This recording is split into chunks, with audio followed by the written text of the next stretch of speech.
بسم اللہ الرحمن الرحیم ایاک نعبد و ایاک نستعین۔ امید ہے سب ٹھیک ٹھاک ہوں گے، جہاں ہوں گے خوش ہوں گے۔ آج کچھ بات میں کرنا چاہوں گا ان علماء حضرات کے جو صبح سے لے کر شام تک یہ ڈنڈورا پیٹتے رہتے ہیں کہ یہ اسلام کے خلاف بات ہے، یہ اسلام کے حق میں ہے، یہ ہمارے فرقے میں صحیح ہے، یہ فلانے فرقے میں غلط ہے۔ تو یہ جو دین کو مذاق بنایا ہوا ہے جن لوگوں نے، یہ جو دجال کرتے ہیں، اور جنہوں نے دجال کے خلاف حضرت عیسیٰ اور حضرت امام مہدی کی قیادت میں جنگ لڑنی ہے، جو ہر وقت دجال کا راگ الاپتے رہتے ہیں، لیکن جب حق کی بات آتی ہے تو یہ لوگ ہمیشہ خاموش ہی ہوتے ہیں، خاموش ہی نظر آتا ہے۔ جب ظاہری دنیا میں پریکٹیکل لائف میں جب کوئی بات کرنی ہوتی ہے، جب کوئی مسئلہ ہوتا ہے پریکٹیکل لائف میں یا ملکی اعتبار سے کوئی مسئلہ ہوتا ہے، تو پھر یہ لوگ ان لوگوں پر خاموشی طاری ہو جاتی ہے۔ سمجھ نہیں آتی یہ لوگ دجال کے خلاف کیسے لڑیں گے۔ جب دجال کا یہ معاملہ ہوا، دجال آیا امام مہدی کے خلاف لڑنے، تو یہ لوگ اگر مفاد نہ ہوئے امام مہدی کے حق میں تو یہ لوگ تو خاموش رہیں گے، یہ دجال کا ساتھ دیں گے۔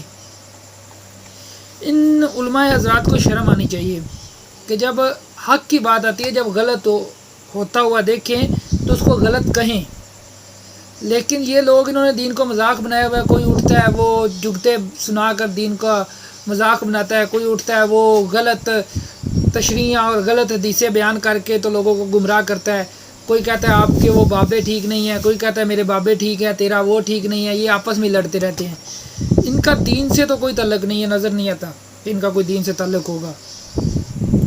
دین سے اتنا ہی تعلق ہے کہ جب میرے نبی نے فرمایا کہ کہیں پر غلط ہوتا دیکھو تو اس کو ہاتھ سے روکو۔ اگر تم ہاتھ سے نہیں روک سکتے، تمہارے پاس اتنی سخت نہیں ہے، اتنی طاقت نہیں ہے، تو اس کو منہ سے برا کہو۔ اگر اتنے بھی تم میں طاقت نہیں ہے تو اس کو دل میں برا جانو، اور یہ ایمان کا آخری درجہ ہے۔ تو مجھے نہیں لگتا یہ ایمان کو اس آخری درجے پر بھی پہنچے ہوں گے۔ ان کا یوٹیوب چل رہا ہے، ان کو یوٹیوب سے پیسے آ رہے ہیں، یا ان کے جو قبر پرست ہیں ان کی قبر پرستی چل رہی ہے، اور جو یہ یوٹیوب سے پیسے کما رہے ہیں وہ انجینئر جہلمی، بلکہ پتہ نہیں کیا میں کہوں اسے، اس کی طرح، اور پھر ایک طارق مسعود ہے اس کی طرح، یہ لوگ دین کو انہوں نے مذاق بنایا ہوا ہے، لیکن یہ لوگ حق کی بات نہیں کرتے۔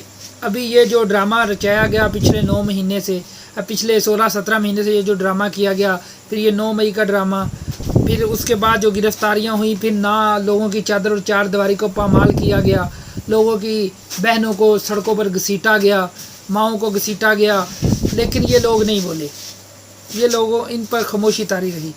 یہ صرف اسی مسائل میں لگے رہے کہ اس نے کیا کہا، فلانے نے کیا کہا، اس نے مجھے کیا کہا، دین میں یہ ہے، دین میں وہ ہے، یہ اسی میں لگے رہے، لیکن جب حق کی بات ہے، جب حق کے ساتھ کھڑا ہونا کی باری ہوئی تو یہ لوگ خاموش رہے۔ پھر جو ابھی ہوا الیکشن میں جو بے غیرتیاں بے ضابطگیاں ہوئیں، اس پر بھی یہ لوگوں کی خاموشی مجرمانہ خاموشی ہے۔ یہ علماء سو ہیں، یہ علماء حق نہیں ہیں، اور ان کی مثال بھی ان کی طرح ہے جو بغداد میں جب ہلاکو خان آیا تھا، اس سے پہلے یہ لوگ جب حرکتیں کرتے تھے، سارا دن صرف اسی پر بحث ہوا کرتی تھی کہ وہ کیا اونٹ پہاڑ میں سے گزر سکتا ہے، اس طرح کی فضول بحثیں ہوتی تھی۔ جب کہیں سے کوئی مناظرہ شروع ہو جاتا تھا، سارا دن کئی مہینے اسی طرح مناظرہ چلتا رہتا تھا۔ اگر کوئی جیتنے لگتا تھا تو وہ دوسرے کو مارنا شروع کر دیتا تھا، تو یہ مناظرے میں ہی لگے ہوئے تھے، دین لوگوں کو سکھا رہے تھے یا لوگوں کو بتا رہے تھے کہ حق کیا ہے اور کس کے ساتھ کھڑے ہونا ہے۔ یہ اس وقت وہ بھی علماء سو جو تھے ان کی طرح کے، وہ بھی لوگوں کو یہی سکھا رہے تھے کہ ہمارے دین میں یہ ہے، ہمارے فرقے میں یہ ہے۔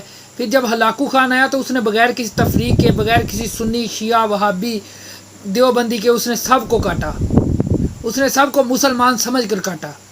پھر یہ لوگ اس وقت کہاں تھے، ان کو کہتے کہ یہ تو شیعہ ہیں، یہ مسلمان نہیں ہیں، فلانے ہیں، لیکن جب وہ آیا اس نے سب کو کاٹا۔ یہ لوگ اس وقت بھی اس طرح کی حرکتیں کیا کرتے تھے، اور پھر اللہ پاک نے ان کے اوپر ہلاکو خان کو نازل کیا۔ تو ان لوگوں کے لیے میری یہی ہدایت ہے کہ آپ باز آ جائیں، آپ حق کے ساتھ کھڑے ہوں، آپ علماء حق ہیں، آپ علماء ہیں، آپ پر لوگ اعتبار کرتے ہیں اور آپ کو لوگ سنتے ہیں۔ تو اس لیے آپ حق کی بات کیا کریں. جب حق پر کھڑا ہونا ہو تو کھڑے ہونے کی بات ہو تو آپ حق کے ساتھ کھڑے ہوں. یہ نہیں کہ صرف آپ مال بنائیں, دین کو بیچ کر دین فروشی کر کے مال بنا لیں, اپنے کچھ فالوور بنا لیں, تو اس کے بعد آپ کا دین سے کوئی تعلق نہیں ہے. دین یہ بھی ہے کہ حق کے ساتھ کھڑا ہونا بھی دین کا ہی ایک حصہ ہے, تب حق کے ساتھ کھڑے ہوں. باقی پاکستان زندہ باد, عمران خان پائندہ باد.